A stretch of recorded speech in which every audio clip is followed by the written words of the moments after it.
Welcome to the Leadwell podcast. This is the podcast where we interview leaders who are leading well. We get them to share what they're doing and how they're doing it so that it can help you lead your business and people well.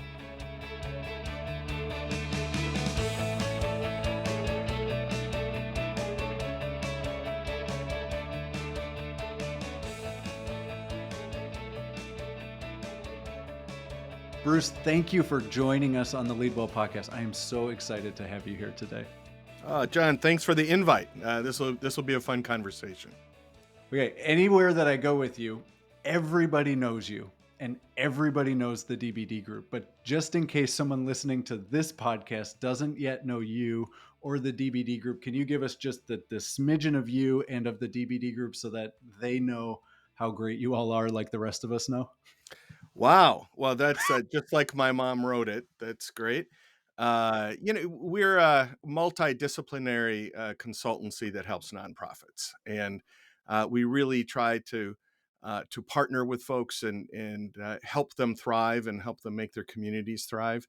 A big part of our work is fundraising, but we have strategic planning and finance and marketing and just do a host of things to come next to our clients and make them better. We've got, I guess we just hired our 37th person in DBD and truly have a national footprint. Cool. And where is DBD located exactly?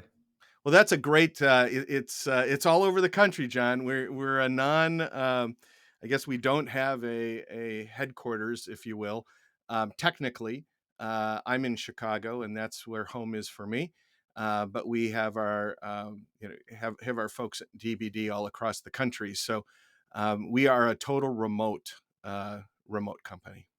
Oh my goodness. Okay, so it was a tee up and a lead in because I think the stat that I saw from you all is that DBD is headquarters in 21 different states, right? Where you have people located all over the place, and that is really why we are connecting today. Because Bruce, you and DBD are so unique. I've been able to experience it myself, which was amazing. But the people, the culture, all of this that you have done without a central location, which just speaks to folks that have remote work or any of us that do multi-site operations. So start to talk to us about why was this even important to you and why have you been paying attention to the culture for, the entire existence of DBD for over a decade and a half, almost 2 decades now. Yeah, well, I think we agree that culture eats strategy every day of the week, right? Yeah. So I don't care if you're brick and mortar headquartered, if you're all coming into the same office, or if you're remote. I think culture is something that you just absolutely have to focus on. Culture and trust are two key things. Um, we were with Zoom before Zoom was cool. In fact, it was when Zoom was free, John, back in the day. And it didn't seem to count in consulting as a day of consulting until the pandemic hit. Yeah.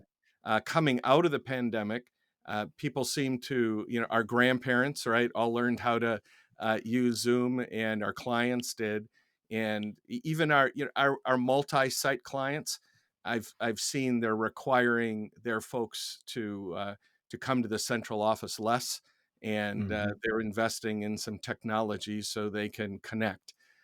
But I think this notion of culture is really important, and I think there's some things in a remote situation when we're totally remote from we're in almost our 19th year of doing this. That there's some learnings for us, and it'll be fun to talk through some of that today. And here's why, because what your team, all of DBD has built and stewarded, just you shared this with me, I just can't help but smile.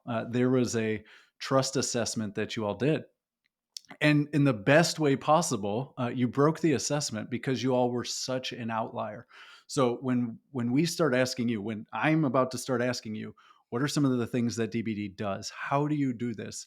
It's not that you all are just a little bit better than average. It's that this is a complete outlier. And I know that you're not going to take the compliment, but I want you to have it anyways.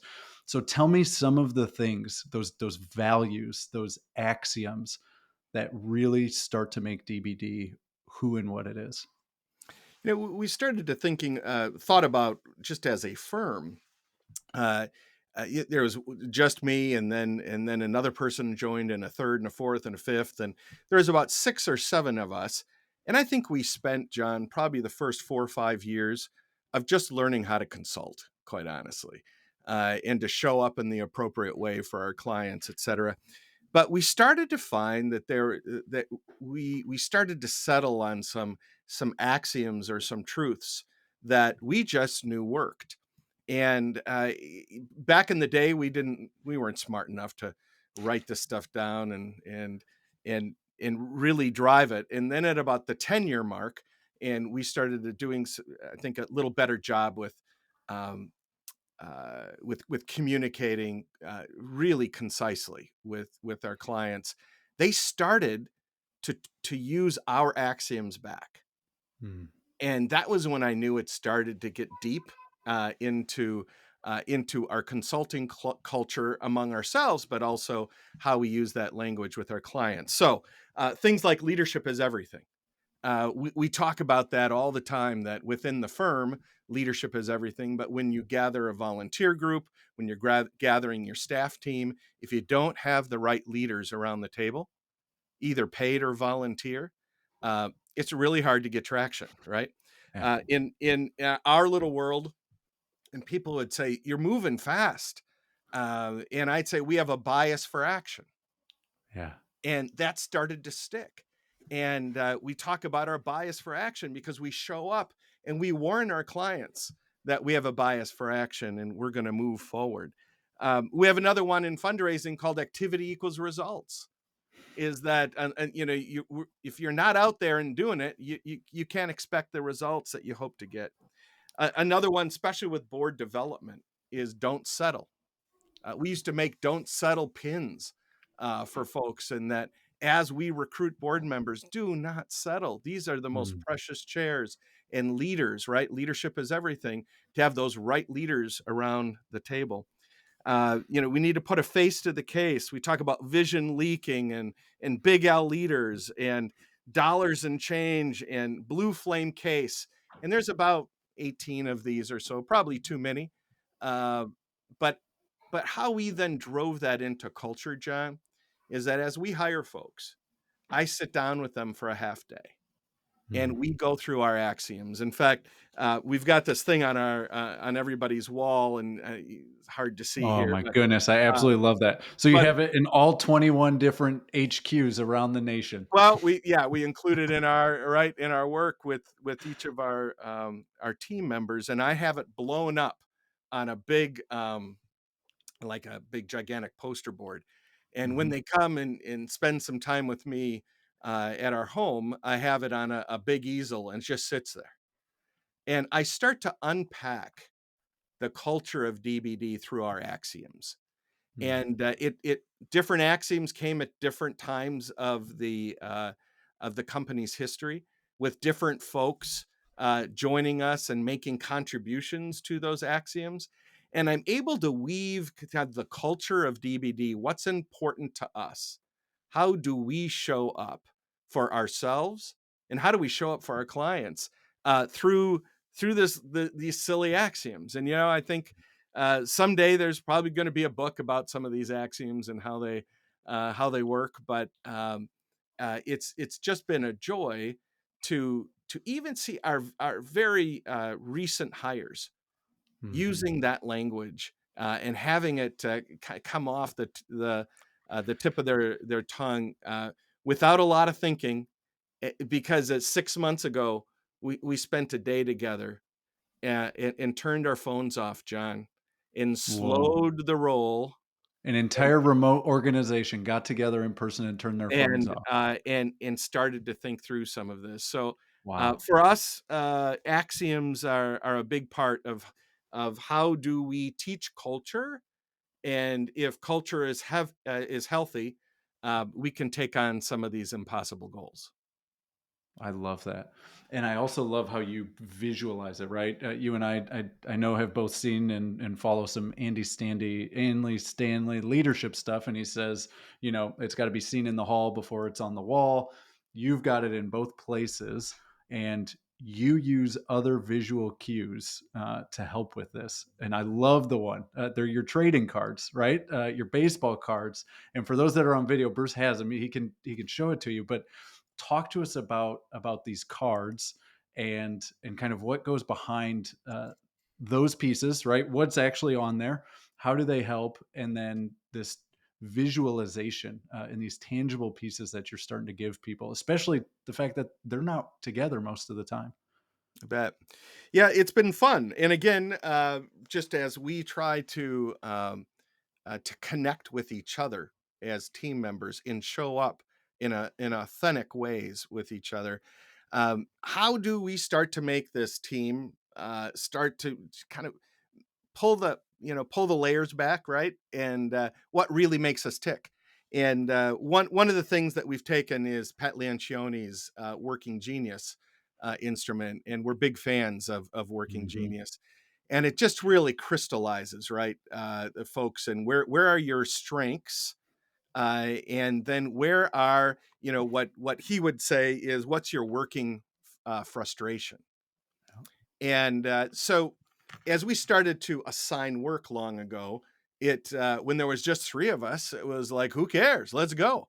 Then we got 12, and then we got 20, and we have 30, and now we have almost 40. Is there perhaps a more thoughtful way to assign work? So we looked at Working Genius, and Michelle Goodrich on our team is certified with Pat Lencioni, and helps make this come alive for us. But why wouldn't we take this into consideration when assigning teams for clients?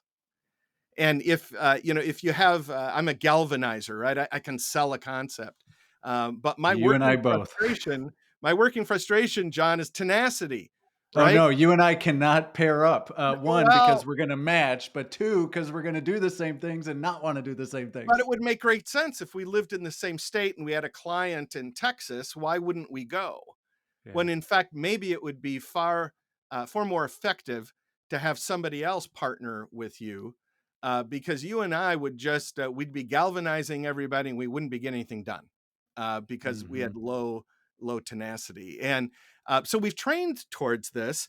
But these baseball cards, as we call them, on the front of it, it's when were you drafted. So the first circle is when you join the team. So and then what's your Myers-Briggs? We still kind of look, we all did a lot of Myers-Briggs back in the day, and it's a great way to look at it in a different way. Hmm. We've got their name and their photo, but on the other side of the card, John, we've got in their own words, how would you put your working genius in action? And they talk about Ooh. how I love to operate on the edge, or I like to seek out the right leader first, or I need to make sure that we've got our date set in order for me to do our best work. And in their own language, they're making this come alive. And then we've got the working genius, and then the working frustration at the bottom. This has been such a joy to put all of this on what we call our map, our DBD map, Hmm. and we're naturally grouped, right? And we can now thoughtfully say, all right, if we really want to have a high performing team leaning into each other's strengths, how about we be a little more thoughtful than putting people together than just who wants to work together or who lives in the same state. Rather, why don't we take our collective strengths and put them next to each other? And I think we've all been on a team before that Hmm. we just find, oh, we're just stuck. It's like we got great ideas, but we just can't get out of the door. And or that person at the very end says, "But what about?" And that wonderer drives me crazy, right? And I wonder Crazy. why are you driving me crazy? When in fact it's all in the way that we're beautifully wired. And if Yeah. we understand that, you start to use these as nouns and verbs when we're together. And so I'm teeing right now. Yeah. and just give me permission to tea. And it's just been I would say a breakthrough way for us to assign work and more importantly, better understand this group of 37 people that have come together for DBD. It is awesome. I even love how you just weave beautifully and naturally in there to when they got drafted. That even that says something about just the pride of the organization of being able to know that this is a special and unique place, and that we want you here, right? You don't draft people if you don't want them, and so I think that is really, really quite cool and unique. You and I both also know that we can do a lot of these things. We can say a lot of these things and still, when we move into action, they start to fall apart. And you have this, it's not a flow chart or a flow map, but there are some things that you do before you do other things. And you think about this specifically in leadership, but also leading remotely. Can you walk us through what are the three things you do before you do the other three things and why that's important? Yeah, and again, I think that if you're getting together all the time, this is as effective. And if you're in the same space and all you have to do is go up a floor. Yeah. But for us, and as we start to try to come together with decisions as a firm to understand where folks are, I think we need to over communicate a bit when we're in a remote setting, and explain this is how we're setting it up. When you think of a regular meeting, you got a lot of that chit chat. You walk in and you're having your donut and your cup of coffee and you're kind of setting the stage, right? And the leader sets the stage for that. I think in a remote setting, we try to actually have the meeting set up 5-6 minutes early, so as people come in to the meeting, you can start doing that chat like you normally would. I've never been to a meeting that we never said a word. We're all around the table, and then they say "go," right, and it just turns on, and it's Knights of the Round Table. It's shocking, and so we try to budget some time on the front end, but we also budget time on the back end. It's very unusual for everybody just to vaporize at the end of a meeting, and time to say, "Hey, can we peel off and talk about or how's your daughter?" or those, and we let that go. Sometimes it's 10, 15, 20 minutes after the meeting that there's still a couple people still in the remote meeting having a discussion, and I think that's natural, right? That's how Yeah. we communicate, and it's important to respect the digital, I guess, meeting space that we're in, right? As humans, we just don't turn it on and off. It's more like a dimmer switch. But the thing that I have found as a leader is the importance of understanding, visualizing, and describing, understanding, understanding the topic, the issue, you name it, visualizing that, and we're a visual bunch as well, by the way. And then describing the issue at hand, and to have some agreement on that in a remote setting before we lead, direct, and assess. Hmm. We are, as a consulting group, go to lead, direct, and assess is our natural DNA. Especially if you have a bias for action. All of those are Totally. very I kind mean, of we could yeah, have this meeting in 10 minutes, right? And yeah, just let's go. So if we've recognized that that's our kind of that reflex that we have. So naturally, as a leader, I kind of like to process quickly, and we hired one of our key leadership team members, and they pulled me aside after the first day being with the team, and he said, Bruce, this is awesome, but if you expect me in real time to provide you the very best feedback that I can muster, I'm not that guy. mhm. But if you let me sleep on that, I'll come back the next day and have a beautiful, elegant solution. But don't judge me for me being quiet as we process this. And it was a reminder to me, oh, here's how we process, here's how we different back to our working genius, right? Mhm. But he could pull me aside because we were live in that meeting, right? We were together. Yeah.